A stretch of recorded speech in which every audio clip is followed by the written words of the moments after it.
గురించి వింటూ ఉంటాము. రోజువారీ విషయంలో మనము మోటివేట్ అవ్వడానికి, ఇన్స్పైర్ అవ్వడానికి ఎంతోమంది కథలు వింటుంటాము. అందులో చెప్పుకోదగ్గ వ్యక్తుల్లో మన బాబాసాహెబ్ అంబేద్కర్ గారు ఒకరు.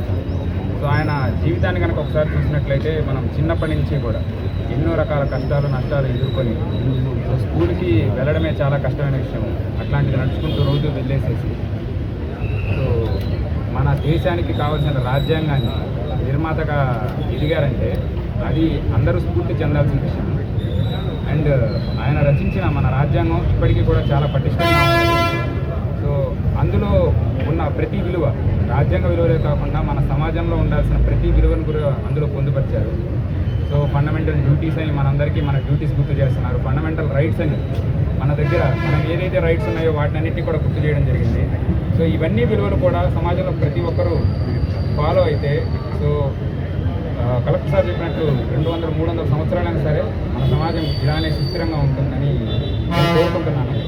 సో ఈ సందర్భంగా మన ఎన్నికల దగ్గరలో ఉన్న ఈ సందర్భంగా ప్రతి ఒక్కరూ కూడా మనకి ఇచ్చిన రైట్ అది ఓటు అనేది మన హక్కు.